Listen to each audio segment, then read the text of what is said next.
Morning, Commissioners. Good morning. County Administrator, County Attorney, and Clerk of the Board. My name's George Hess. I'm the Chair of the HBA Workforce Development Committee. This is Ray Nunn. He's the Chairman of Nunn Construction. And in our audience, we have Renee Zentz. She is our boss, as everyone knows, and Jeff Stewart. Jeff is with District 2 and is the instructor at the Career Readiness Academy at Harrison High School, does their VOTEC education. We want to tell you about a program that we began about a year ago, or that's been in operation about a year, called the Careers in Construction. It's an initiative of the Housing and Building Association in cooperation with the Association of General Contractors. And our objective is to introduce or reintroduce construction-based VOTEC education at the high school level. We wish to be facilitators of the program. We wish for the educators to be the educators. We want to do what we can do to help. Number of reasons that this is needed. I mean, first of all, we all know about the workforce issues that the construction industry and, in general, the automotive industry and other industries are facing. The severe lack of qualified trades that we're experiencing today. We know that not all kids go to college. However, we're not seeing within the high schools or in other areas really good exposure to qualified VOTEC or any type of VOTEC education. And I said the construction industry is really facing a shortage. Here's some stats. 86% of U.S. contractors are reporting a struggle to fill these vacancies. 93% of our industry says there is a severe labor shortage. And I can tell you in Colorado Springs, though we haven't hit our stride where maybe in a normal market one would consider about 3,000 to 3,500 building permits a normal market, we would never be able to build 3,000 or 3,500 homes in this town. And many contractors, as I said, are working to fill skilled positions, but they're not finding the folks to do it. Solutions, alternative educational opportunities. Our objective was to introduce into the high schools a curriculum-based education. Won't tell you how we got there, but we found a national curriculum that was based at the National Association of Home Builders through their vocational education arm, which specialized in military exit education for young people exiting the military. It's called the Home Builders Institute, and some other different vocational paths. We are focusing on the 4 legs of construction: plumbing, electrical, carpentry, and mechanical. Additionally, through local businesses, we want to inspire some VOTEC entrepreneurship, because it's not just the workers. We need some guys that want to be contractors, okay? I mean, if you look at Ray and I, we're the old guys, okay? And we need some 20-somethings in this business. But we do that with business visits. We do that with speakers from folks such as myself or Ray or many that are within our industry. There's really kind of been a push in the country to look at companies, hiring, if you will, builders, developers, hiring kids that are in high school, doing those internships with them so that while they're in high school, they can have that, inspiration as to why they do math. Mm-hmm. Why do you have to be good at it? How does it apply to your real life? Whether you're a plumbing, electrical, HVAC, carpentry, those all require just a little bit of math skills at some point in time. And it makes it very applicable to their jobs. And for the people also, as the companies are looking at also helping the kids get through college, at least the first 2 years, to expand those skills with the understanding then that they will come back and work for them for a number of years. Kind of like if you want to look at it being in one of our, our military locations, whether Air Force, West Point. You go to school for 4 years, you're given the opportunity for a great education, but then you owe time, if you will. And you get to still have that continued mentorship and training and applicability to how that applies to the real world. So I really applaud you guys for that, because it's a great, I think, way because we look at college and how expensive it is for kids now, for us to segue and work with those kids, mentor them for the jobs that we need to be filling, and also have that mentorship going on. So good job. Well, we're heading down that path. We want to promote construction as a career. We're able to, through these programs and frankly with folks like Jeff, demonstrate the professionalism of the career, We're also in the process of being able to demonstrate to them that they can actually make some money, and we'll show some numbers here in a little bit. Surprisingly, the amount of money that they can make will actually, it's on the screen now, I'm sorry. Potential by trade, and I believe these numbers are low. You can see carpenter 60 grand, HVAC technician 60 grand, a plumber 60 grand. I have a plumber on one of my job sites that's making 120,000 a year. Wow, I'm not surprised. Okay. Wow. Electrician 65 grand. These are more what I would call mediums for master journeyman technicians. What we're also in the process of doing as an industry is collaborating amongst each other to find positions for some of these young people, okay, fighting some of the insurance issues that we have to go through, some of the child labor laws Right. that we have to deal with, to give them either some experiences as summer interns, whether that's in a company like ours as an intern for possibly a manager, or with some of our electricians or plumbers or subcontractors as potential summer employment, where they actually have a job and they get paid. Concept. Here's what we're doing locally. We are currently working with 3 school districts. Harrison District 2 started this program, implemented this program that we're facilitating. As I said, we're not doing anything, we're just helping, last fall. Falcon School District 49 at the Patriot Learning Center just opened theirs up this spring. District 11 is opening up their program, this construction-based vo-tech education program, at the old Mitchell High School, my alma mater, this fall. Now, here's how we're funding this program, and I think this is really important. We are not asking anybody for any money. Now, we'll take it, okay, but we're not asking for any public dollars. What we have put into place is we have received some donations from private individuals in the industry, from the industry itself, but more importantly, we have recently, with the help of the Regional Building Department, put in place a opt-out fee that we pay at the time of building permit. Okay, so for example, on a single-family home, it's 20 bucks. I think on a hot water heater, it's 60 bucks. If Ray builds a building, and I don't think he's paying enough, it's only 50 bucks. Okay, we call this the Building Futures Fund. It will be administered by a committee of our nonprofit, the HBA Cares. We will work with school districts in whatever funds we collect through this permit process in distributing it out to the school districts. Here's the big deal, and here's why we got involved in this. It's easy to put 30 kids in a classroom of 600 square feet, okay? You buy the textbooks at the beginning of the year for $1,000. Maybe you buy some materials and you put a teacher in place. With a vo-tech education program, to safely operate it, okay, you can only have 10 to 15 kids in a class at any one time. You have all the tools to buy. You need about 3,000 square feet to have a proper lab. And then you have what we call consumable materials, okay, which can run $10,000 to $20,000 a year, okay? So that's where we help facilitate this program.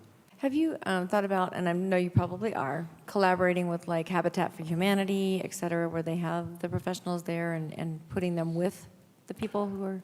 One of the things that we hope to be able to accomplish long-term is for there to be a renewable something we produce. What we'd like to be able to do is produce something on-site at the school where the kids get to learn all of the trades, okay, using, and I need to back up, it's called the PACT program, Pre-Apprenticeship Certified Training Program, the HBI curriculum, using all of the trades to build a structure that can either be then sold or used someplace, whether it be Habitat for Humanity or maybe downtown for some of the homeless initiatives or some other things, or a for sale project that we're looking at on some city lots that might be able to use to help fund the future of this project in perpetuity, okay?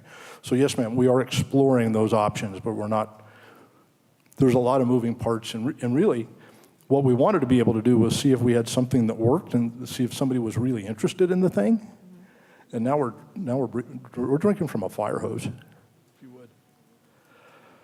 Here's how you can help. Of course, we'll take your money if you want to give it, but we're not asking for it. Support the Building Futures Fund. So if you hear anybody talking about the Building Futures Fund, and that's the opt-out piece of our building permit stuff, you know, encourage your friends that are contractors to pay the $6, okay? Anybody out there that would like to donate tools and materials, et cetera? Anybody that wants to mentor, please refer them to us. And we're looking to place graduates of the programs from the different high schools and hire them. There's our website. You can learn more from there. I've also brought you some material. Ray'd like to say a few things, and I'd like for Jeff, if he'd come up and say a few things, if you don't mind. Yeah, thank you. I'm Ray Nunn with Nunn Construction, and I'm here on behalf of Associated General Contractors of Colorado. The Associated General Contractors of Colorado, we're the commercial builders organization that supports El Paso County commercial general contractors, specialty contractors, as well as throughout the state. As George has mentioned, the construction industry really does provide some rewarding, excellent careers, great opportunities. Actually, the records that we have, in the last 5 years, there have been 57,000 jobs in construction created just in the last 5 years, and there's still a huge demand for the professionals as well as the craftsmen. We mentioned the baby boomers. George, us baby boomers, we're starting to retire. So our industry has a large upside for young people to come in and do well. We're very pleased. AGC Colorado, we're happy to be partnering with HBA. That's residential and commercial. We're jointly working together. Last night I looked, the state of Colorado, we're rated number 2 in the nation with college graduates. So we're doing real well for 25-year-olds. We have 36% of our 25-year-olds, around 36%, have college degrees. So there's a lot of other people out there that need jobs, and our industry is a great place for those people that do not want to go to college or do not get a college degree. And we have a lot of training programs that are set up. We're working jointly as well with our community college that will certainly help in that avenue. So with that, we want to open it up for questions or let Jeff speak? Okay. Go ahead. Good morning, Commissioners. I work for Harrison District 2, and I'm at the Career Readiness Academy. We're housed in Sierra High School. My name's Jeff Stuber. I am the construction technology instructor. We're the first program in the Colorado Springs area supported by the Housing and Builders Association of Colorado Springs, along with the Associated General Contractors Association and the Building Futures Fund. Okay. We offer alternative education opportunities to underserved risk youth. We use a parent organization, the Housing and Builders Institute, that's the HBI that Georgia talked about, secondary education curriculum, so it is a nice curriculum. We've introduced OSHA concepts of safety, along with some skills such as tool identification. Then we went further. We didn't know where we were going to be at any given point in time. We went further. We went on to safe power and hand tool use, such as trowels and chop saws for masonry, taping knives for sheetrock, speed squares and circular saws for our carpentry sections, sawzalls and conduit benders for our electrical sections. We've constructed things like mini sidewalks, interior, exterior walls, shed roofs, residential wiring, and even have done quite a bit of conduit bending. We've tried to inspire our students and our administrators with visits to places like Tumbleweed Tiny Homes and Brooks Brothers Cabinetry. I've invited guest speakers to come in, such as Tom Reber, a construction coach from Motor Hard, Inc. I try to promote construction as a professional career by using current articles about employment, housing starts, the aging workforce, history. In the process, we talk about dress, vocabulary, tattoos, tools, and respect. We entered for the first time the Colorado Skills USA competition and came with first place in construction electrical wiring. I just chaperoned a group of our students to the African American Youth Leadership Conference last Saturday, hosted here at the Colorado College. As part of the program, I do have life skills teachers come in every week from places like Goodwill, and Pikes Peak Community College to talk about after-school education and life choices. I'm in the process of looking for some summer employment for my guys and have found a couple of landscape contractors, well, actually they're hardscape guys, who may take on some extras for summer crews. Falcon School District 49, Colorado Springs District 11 are starting true career and technical schools. So their success will potentially eclipse mine within a year. I'm part of an alternative school, okay? I'm just asking that you support programs like my at-risk program. Last year, we graduated 16 students from our CRA program, and this year we plan to graduate at least that number of students again. HBA and the Associated General Contractors Association of Colorado, and especially the Building Futures Fund, have all played a huge, huge role in our success. Thank you. Henry Yankowski, County Administrator. I wanted to add a couple of comments, and from my previous life at Regional, I think all of you can attest that the support was with each one of you for the seed money, not from the county, but it was from Regional, from fee collections. And the original seed money for this program came from that, but each one of you represent a different district. Regional is created by an IGA that includes 7 jurisdictions, including the county. And each one of the jurisdictions was talked to about that we would be giving some seed money for this program, and it was really a small amount, I think, in the grand scheme of things. I think it was $50,000, but in addition to that, the support for Regional to program their computer system to be able to accept it, all of that, really the credit goes to the commissioners on the Building Commission, including Vice Chair Commissioner Heisey and Tyler Stevens from Green Mountain Falls, and also Larry Bagley from the City of Colorado Springs. Currently, they're the three commissioners on that. But all of you have been very supportive of all the educational opportunities that we tried to provide when we were at Regional and being part of programs like this. But I just wanted to mention that you know, it starts with the ability for an organization like Regional to even support something like this. Thank you. I don't know if you guys are collaborating with or have talked to, you know, Rick Johnson, who's also done TCBA Academy, the Career Building Academy. I think we have one out in Peyton, and I think there's one in Pueblo, Walsenburg, doing a similar type of a thing. It'd be great to communicate and talk together and see if there's any overlap or ways that you guys can utilize one another's talents and information. We feel the educators need to be the educators, and we didn't want to get into the school business. Okay, sounds But good. thank you. We are breaking new ground by using this curriculum at the high school level as a result of, I think, some of your comments to John Corson, the chairman of HBI. They have committed to develop pacing guides and I'm not sure what it's called, Jeff. I call it rules of the game. What do we teach on a day-to-day basis? We can show them what to teach, but how to teach it, and they're in the process of creating that. A side note: HBI, as I said, is very involved in teaching this curriculum to exiting military personnel. John Corson, the chairman of HBI, will be out here in either April or May to meet with Fort Carson, who is going to put a program in place down there for troops that are exiting the military. As we look at the trades, maybe I'll go back to school. It might be a good way to make some extra cash because it's expensive to hire folks to do work.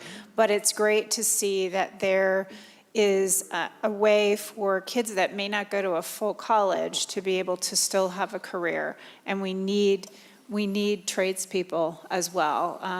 When I was in high school, when some of us were in high school, we had, shop, and we had actually home economics, I remember, in typing class, which actually I think helped me today with computers, but we don't necessarily see that anymore in our high schools. And so this is a really, I think, an important opportunity for kids to develop new kinds of abilities and today, a lot of the trades that are going on too require a lot of computer work, if you think about all of everything that's computerized as well. So I think it's a great program, and I wanted to thank you, George, and Ray, and others for making this happen, and thank the HBA for sponsoring this, because I think it's a terrific program that gives opportunities for careers that some may not think is available to them.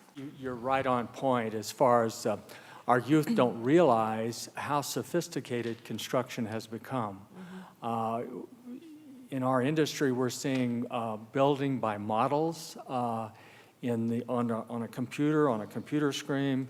We use laptops instead of plans to carry around on the job site, where all the information there. So the industry's changed, so where all these computer whizzes we've got growing up, all of them that has their face right in the computer all the time, we're ideal for them, because that's a necessary thing that we have. Thank you to Commissioner Heisey as well for supporting this through his position on the Regional Building Board, but it couldn't happen without the support of the industry itself. So much appreciated. And to our former regional building official over here, I know that Henry has always had a great interest in helping kids to succeed and get them jobs, because we don't want them to end up in our judicial system. We want to make sure that they are self-sufficient and can support their families in the future.